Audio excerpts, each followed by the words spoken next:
Hello বন্ধুরা, আজকে তোমাদের জন্য একটা খুবই সুন্দর রেসিপি নিয়ে চলে এসেছি। হাঁসের ডিমের রেসিপি। হাঁসের ডিম, মটরশুঁটি আর ফুলকপি আলু দিয়ে খুবই মজাদার একটা রান্না করে দেখাবো তোমাদেরকে। আর দেখবে এই রেসিপিটা ঠান্ডার দিনে কিন্তু ভীষণ ভালো লাগে। হাঁসের ডিম খেতে ঠান্ডার দিনে ভীষণ ভালো লাগে। তো এখন ঝটপট রেসিপিটা তোমরা কিন্তু বানিয়ে নিতে পারবে।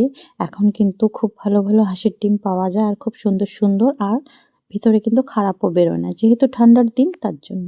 দেখো আমি এখানে 5টা হাঁসের ডিম সেদ্ধ বসিয়ে দিয়েছি, দিয়ে একটু নুনও দিয়েছি, দিয়ে এগুলো এখন মশলাপাতিগুলো রেডি করে নেব। তো এই রেসিপিটা বন্ধুরা আমি যেভাবে বানিয়েছি তোমরা যদি সেইভাবে বানাও খুবই মজাদার হয় খেতে। একবার খেলে তোমাদের বারবার খেতে মন চাইবে। একদম এতটাই টেস্টি হয়, ভীষণ ভালো লাগে। এই সিজনে ফুলকপি আলু মটরশুঁটি সব কিছু কিন্তু এই সিজনের সবজিগুলো, ফুলকপি বলো মটরশুঁটি বলো ধনেপাতা বলো, এগুলো সব কিন্তু এখন খুব সুন্দর পাওয়া যায়। আর এই রেসিপিটা বানালে ভীষণ মজার হয় খেতে। Hello friends, welcome back to my channel মনার রান্নাঘর। মনার রান্নাঘরে তোমাদেরকে অনেক অনেক ওয়েলকাম এবং ভালোবাসা। তোমরা কেমন আছো? আশা করছি তোমরা খুব ভালো আছো। আমিও কিন্তু খুব ভালো আছি। তোমরা কিন্তু দেখতে পেলে আমি পেঁয়াজ কেটে নিয়েছি আর সব মশলাগুলো রেডি করে নিয়েছি আর কি। এই ধরো রসুন, আদা, লঙ্কা সব। এখন একটা মিক্সি জারের মধ্যে বড় বড় টুকরো করে রাখা পেঁয়াজ দিয়ে দিলাম, কাঁচা লঙ্কা, আদা, রসুন এগুলো দিয়ে দেখো একটা পেস্ট বানিয়ে নিয়েছি। তারপর হচ্ছে এখন একটা কচি ফুলকপি নিয়ে নিয়েছি, খুব বড় সাইজের নিইনি।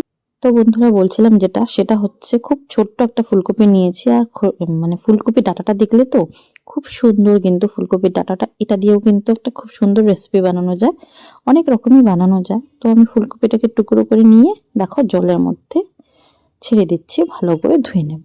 তো আমি ছোট্ট সাইজের ফুলকপি নিয়েছি, কেন কি আমি এই রান্নাটার মধ্যে মটরশুঁটি দেবো, আলু দেবো আর ডিম তো থাকবেই, তার জন্য বেশি দিলে ভালো লাগবে না, তাই আমি ছোট সাইজের নিয়েছি। তো ফুলকপিটা ধুয়ে রেখে দিয়েছি, এখন আমি মটরশুঁটিগুলো খুঁটে নিচ্ছি। আর মটরশুঁটিগুলো কিন্তু খুব সুন্দর দানাটা। তো এখন মটরশুঁটিগুলো দেখো খুঁটে ভালো করে কিন্তু এগুলোকে জলের মধ্যে ছেড়ে দিচ্ছি। ছেড়ে কিন্তু এগুলোকে একটু কচলে কচলে ধুয়ে নেব। তারপর এখন দুটো টমেটো নিয়ে নিয়েছি। টমেটোগুলোকে কিন্তু আমি এখন একটা টমেটোকে আমি ঝুড়ি ঝুড়ি করে কাটবো, আর একটা টমেটোকে আমি স্লাইস করে কাটবো।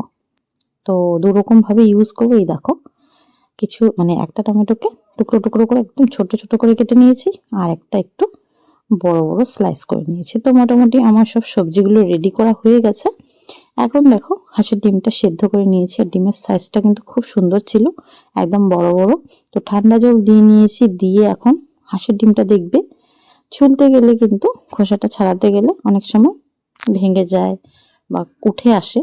তো একটু নুন দিয়ে করেছি, আর ভালো মতন সেদ্ধটা যদি হয়ে যায় তাহলে কিন্তু এমনটা হয় না।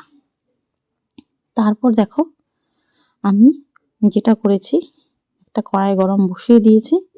কড়াইটা গরম বসিয়ে দিয়ে আমি সাদা তেল দিয়ে নিয়েছি। সাদা তেলের মধ্যে একটু কাশ্মীরি লঙ্কার গুঁড়ো দিয়ে দিলাম, দিয়ে আমি ডিমগুলো একে একে ছেড়ে দিচ্ছি।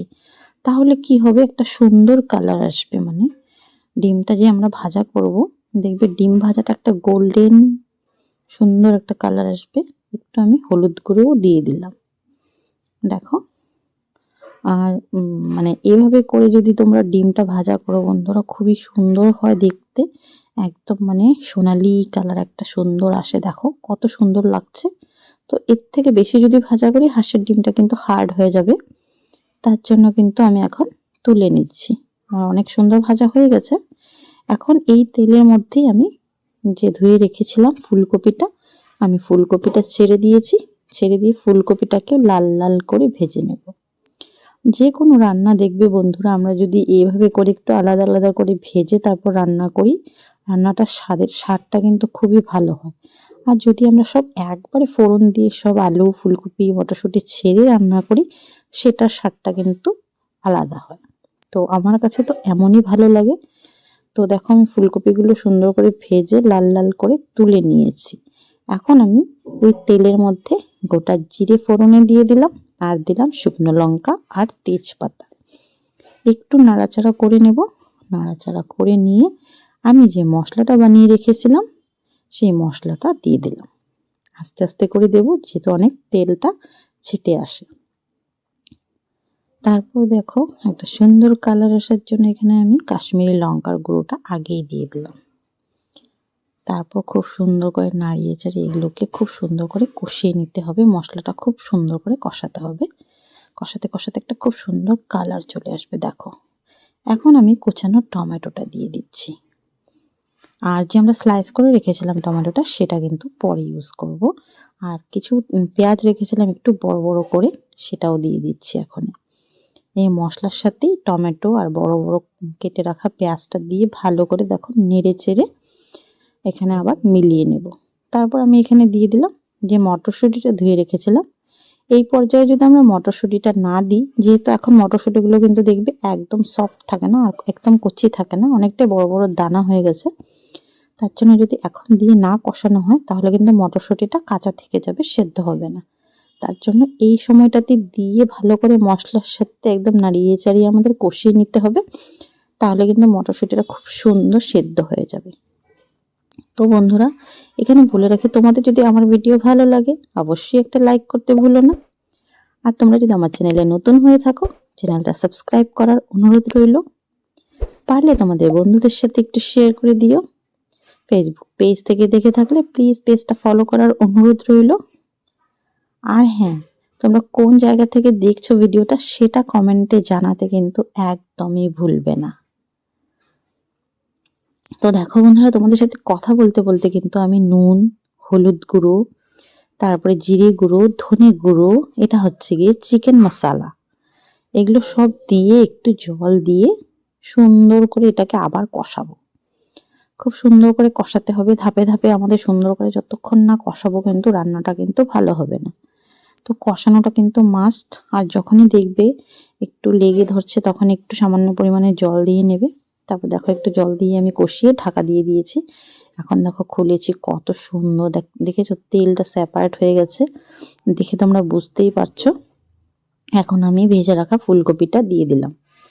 ভেজে রাখা ফুলকপিটা দিয়ে আবার খুব ভালো করে কিন্তু মেলাতে হবে। আর হ্যাঁ, সেদ্ধ করে রাখা আলুটাও কিন্তু দিয়ে দিয়েছি। আমি আলুটাকে সেদ্ধ করে ছুলে রেখেছিলাম, এটা তোমাদের সাথে শেয়ার করিনি। তারপর দেখো খুব সুন্দর করে এগুলোকে মিলিয়ে নেব। আর যখনই দেখবে তলায় লেগে ধরছে একটু ধরো 1 চামচের মতো জল দিয়ে নেবে। তো দেখো খুব ভালো করে মিশিয়ে নিচ্ছি। আর হ্যাঁ বন্ধুরা, তোমরা এরকম ভাবে কারা কারা রান্না করো অবশ্যই কিন্তু কমেন্টে জানিও। তারপর দেখো এখানে একটা তড়কা প্যান বসিয়ে দিয়েছি আর 1 চামচ গোটা জিরে দিয়ে নিয়েছি। জিরেটাকে নাড়াচাড়া করে চিটপিট করা পর্যন্ত আমরা ভেজে নেব। যখন চিটপিট করে উঠবে তখন এটাকে একটা বাটির মধ্যে ঢেলে রেখে দিয়েছি ঠান্ডা হওয়ার জন্য।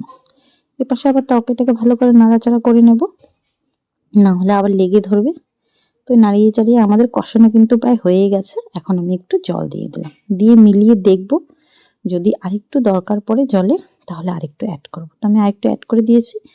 দেখো এই পর্যায়ে কিন্তু আমি টমেটো স্লাইসগুলো যে রেখেছিলাম, টমেটো স্লাইসগুলো কিন্তু আমি দিয়ে দেব।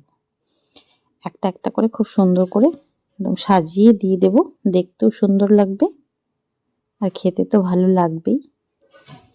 তো দেখো আমার যে কটা টুকরো ছিল সব কটা দেওয়া কিন্তু হয়ে গেছে। তারপর এখন এটাকে ফুটতে দেব। এটা ফুটতে ফুটতে আমি এই পাশে দেখো ধনে পাতা নিয়ে নিয়েছি, ধনে পাতাটাকে ঝিরিঝিরি করে কেটে নেব। তো আমি ধনে পাতাটাকে ঝিরিঝিরি করে কেটে নিচ্ছি, কেটে একটা বাটির মধ্যে তুলে নিয়েছি। দেখো বন্ধুরা, ঝোলটা কিন্তু ফুটে উঠেছে। এখন একটু নাড়িয়ে চাড়িয়ে আমাদের দেখে নিতে হবে কোনটা কি সেদ্ধ হয়েছে কিনা। তো আলু তো অলরেডি সেদ্ধ করা ছিল, তাই ফুলকপিটা কি সেদ্ধ হয়েছে কিনা একটু চেক করে নিচ্ছি। তো দেখো ফুলকপিটা কিন্তু সেদ্ধ হয়ে গেছে, দেখো খুব সুন্দর সেদ্ধ হয়েছে। এখানে সেই ভাজা জিরের গুঁড়োটা অ্যাড করে দিলাম। এভাবে করে একবার লাস্টে এভাবে ভাজা জিরের গুঁড়ো অ্যাড করে এভাবে রান্না করে দেখবে বন্ধুরা। আর এখন আমি দিয়ে দিলাম ধনে পাতা কুচিটা। তো আমার রান্নাটা কিন্তু কমপ্লিট হয়েই গেছে, আর কিছুক্ষণের অপেক্ষা। তারপর দেখো ভালো করে নাড়িয়ে চাড়িয়ে নিয়েছি, নাড়িয়ে চাড়িয়ে নিয়ে একটু মিশিয়ে একটু ফুটে উঠলে ধনে পাতাটা দেওয়ার সাথে সাথে নামাবো না, একটু ফুটলেই নামিয়ে দিতে হবে। তো এখন আমি গ্যাসটাকে বন্ধ করে দেব, দিয়ে একটা গামলার মধ্যে আমি যে গামলাটার মধ্যে আমি ডিমটা ভেজে রেখেছিলাম, সেই গামলাটার মধ্যে কিন্তু আমি ঝোলটা ঢেলে নিচ্ছি। আর এই ঝোলটা কিন্তু একদম গাঢ় গাঢ় ভালো লাগে না বন্ধুরা, একটু পাতলাই কিন্তু ভালো লাগে। তো আমি একটু কিন্তু ঝোল রেখেছি, একদম পাতলা না। তো বন্ধুরা, কেমন লাগলো রেসিপিটা তোমাদের কাছে কমেন্টে জানাতে কিন্তু একদমই ভুলবে না। আর তোমরা কিন্তু অবশ্যই একবার ট্রাই করো। তো চলো বন্ধুরা, আজকের জন্য এ পর্যন্তই।